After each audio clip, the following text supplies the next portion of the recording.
झूठ बोलने से क्या लाभ मिलेगा? भगवान नाम में चल रहे हो, भगवत मार्ग में चल रहे हो। और देखो, व्यापार आदि में भी झूठ बोलने की जरूरत नहीं। जिनको लगता है बिना झूठ बोले व्यापार नहीं चलता, वो कमजोर हृदय के हैं।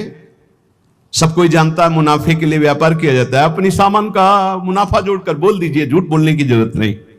अरे बहुत झूठ बोलते हैं।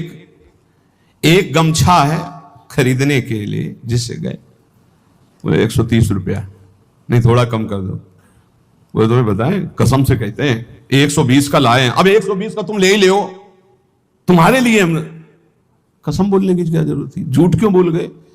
भाई 130 का हम दे रहे हैं, तुम्हें लेना लीजिए, नहीं दूसरी दुकान देखिए। ज्यादा उसमें चापलूसी या झूठ बोलने की जरूरत नहीं। मृषावादम परिहरेत। यदि आप व्यापारी हैं या गृहस्थी में कोई भी कार्य बोले बिना झूठ बोले काम नहीं चलेगा। ऐसा तो हमें शास्त्रों में कहीं नहीं मिला कि कोई व्यापार, कोई ऐसा कार्य की झूठ हो। हाँ, एक जगह जरूर झूठ बोल देना चाहिए। यदि किसी के प्राण बच रहे हैं, सर्वस्व का नाश बच रहा है, जरूर झूठ बोल दो, उसके प्राण बचा लो। वो झूठ तुम्हें सत्य का लाभ प्रदान करेगा। अपने स्वार्थ के लिए झूठ मत बोलो।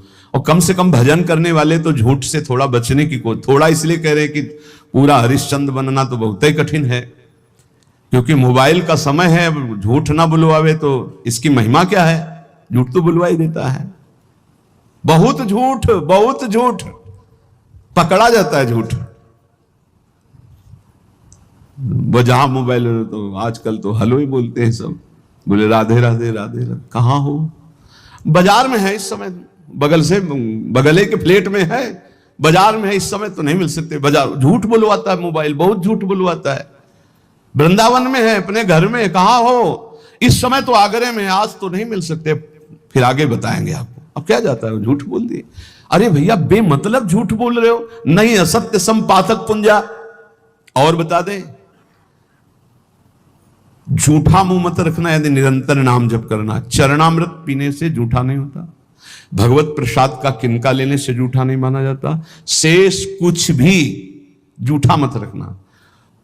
कल हमको एक डॉक्टर साहब शिक्षा दे गए हैं कि आप शराब मांस आदि के लिए तो निषेध करते ही हैं, तमाकू और पान मसाला का भी निषेध कीजिए, क्योंकि इससे कैंसर हो जाता है। तो इसमें और दोष है कि जैसे आप, अब जब चिंतन हुआ तब समझ में, आप मुख में रखोगे तो मंत्र नहीं जप पाओगे। फिर खूब अच्छे से कुल्ला करके, जी भी करके, आचमन करके फिर मंत्र, और ऐसा कौन करता है?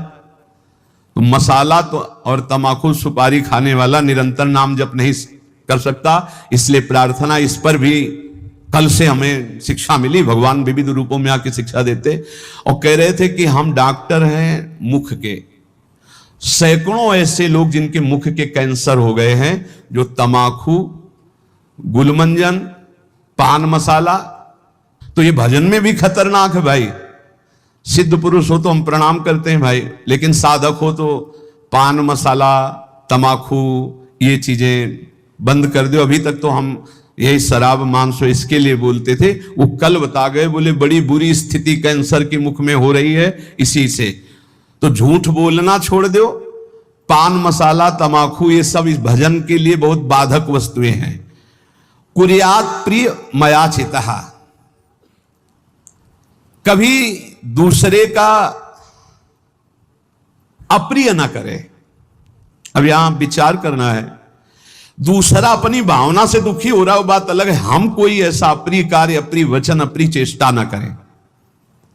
न च कामान सरंभान द्वेषाधर्म मुझसे